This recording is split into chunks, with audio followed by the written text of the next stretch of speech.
The Cow and the Chewing Gum. Once upon a time in a busy office, the manager asked, "Where is the cow?" The junior officer, surprised, responded. The cow? Confused, the manager clarified. "Yes, what happened to it?" The junior officer hesitated. Oh, the cow.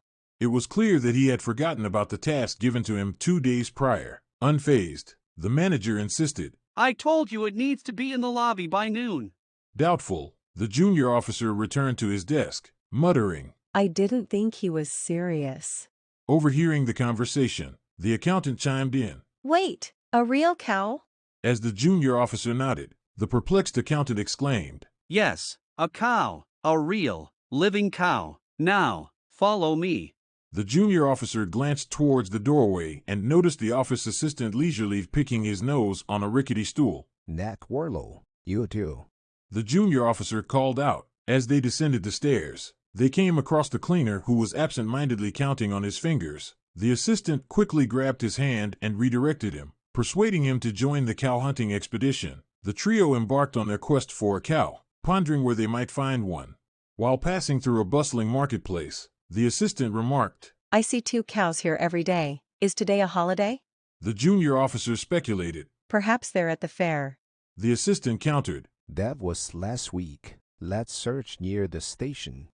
This revised version improves the spelling, grammar, clarity, concision, and overall readability of the original passage. The sentences have been broken down and repetitive phrases have been reduced. Despite the scorching sun overhead, they embarked on their quest. Along the way, they came across a man standing on one leg near a crowd, continuously repeating the word "Cow." in a monotonous tone. When they inquired about this peculiar sight, a bystander informed them that the man had been in that position for 8 months. Unfazed by the oddity, the junior officer laughed and shared tales of people standing on one leg or even walking on their hands for years. The bystander interjected, revealing that the real marvel was not the man but a crow that mimicked him, even saying "Cow." in English.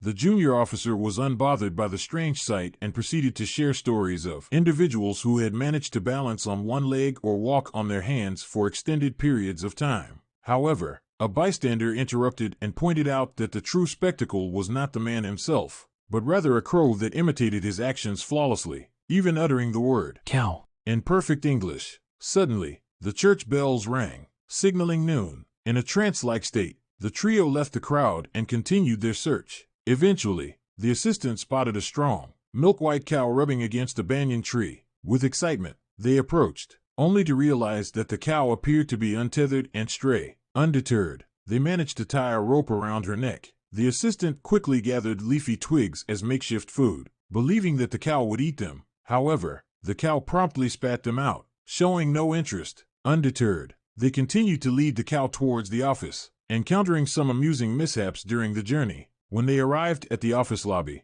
the guard was surprised and questioned their intentions. The assistant swiftly made up a story, stating that they were delivering the cow to Sir Thompson. Doubtful, the guard hit the cow with his baton, causing her to urinate on the assistant and the lobby carpet. Amidst the chaos, the managing director appeared and was visibly displeased. Frustrated, he demanded immediate removal of the cow. As they struggled to control it, the assistant jokingly mentioned the manager's supposed preference for consuming cow's urine. Unfazed, the manager laughed it off, and eventually, the cow was escorted out. Meanwhile, in the office, the accountant pitched a new promotional idea for their chewing gum to the managing director. He argued that linking the chewing gum to the revered cow would resonate with the public. Unbeknownst to them, the cow returned to the office and waltzed into the records room.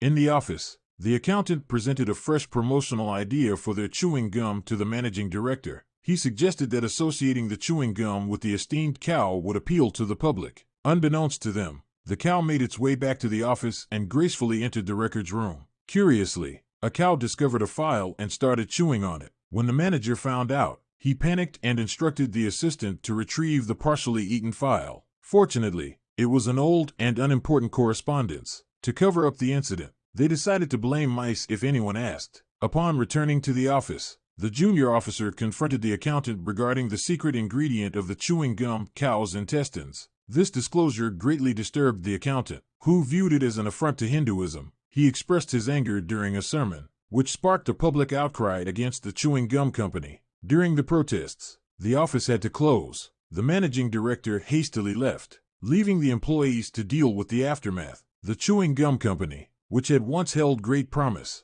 now had a damaged reputation, all because of the cow's unexpected involvement.